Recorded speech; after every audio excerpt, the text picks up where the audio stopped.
श्लोक 41.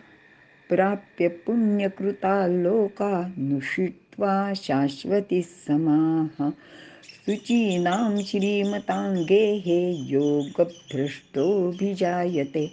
अर्थ, पुण्यशील लोकात म्हणजे स्वर्गात जाऊन तेथे अगणित वर्षे वास्तव्य करून तो योगभ्रष्ट पुरुष पवित्र व श्रीमान लोकांच्या कुलामध्ये जन्मास येतो.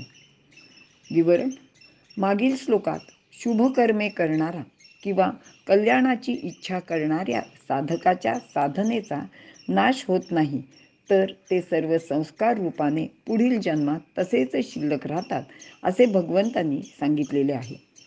माणसाचा सूक्ष्मदेह नाश पावतो, मात्र माणसाचा स्थूल देह नाश पावतो, मात्र सूक्ष्म देह घेऊन तो कारण देहासकट पुढे जात राहतो. या श्लोकात योगभ्रष्ट झालेल्यांची स्थिती काय होते ते भगवंत सांगत आहेत. भगवंत म्हणतात की असे योगभ्रष्ट लोक पुण्यकर्म करणाऱ्या लोकात जाऊन राहतात.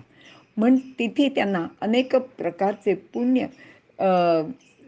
पुण्य सायासाने स्वर्गप्राप्ती करणारे असे जे अनेक लोक राहतात, तिथं ते त्यांना भेटतात.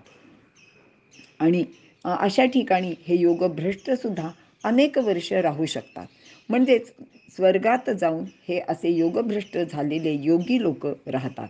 मात्र पुण्यकर्म करणारे लोक की ज्यांनी फक्त स्वर्गाचीच इच्छा केलेली असते, असे लोक त्यांचे पुण्य संपले की त्यांना मृत्यूलोकी पुन्हा जन्माला यावे लागते. माऊली असं म्हणतात की मग तया पुण्याची पावटी सरे, सवेची इंद्रपणाची उटी उतरे आणि येऊ लागती माघारे मृत्यूलोकी. पण या योग्याचं मात्र असं होत नाही.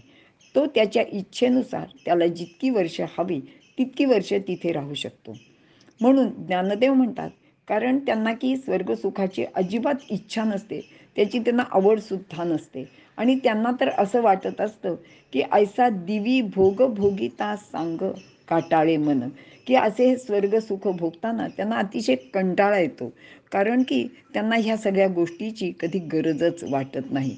आणि मग ते भगवंताला म्हणतात की भगवंता, हा अंतराय अवचिता का ओढवला, तर आम्हाला ही तुझी अशी जी तू आम्हाला तुझ्यापासून दूर ठेवलायस, हे अशी स्थिती का बरं आम्हाला दिलीस. तर इथे शाश्वती समाहा असा शब्द प्रयोग केला आहे.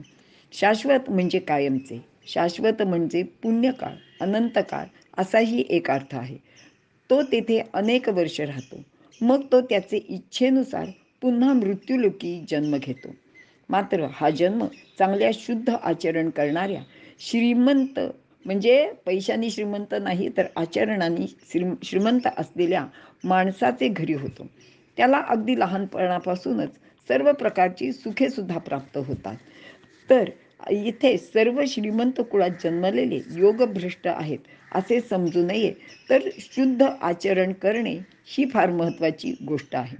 योगमार्गाला लागलेला माणूस सहसा कधी पापकर्मसुद्धा करत नाही, त्यामुळे त्याचे शुभकर्माचे शुभफळ त्याला मिळतच राहते. ऐहिक उपभोग हे योग मार्गापासून भ्रष्ट होण्याचे एक कारण आहे.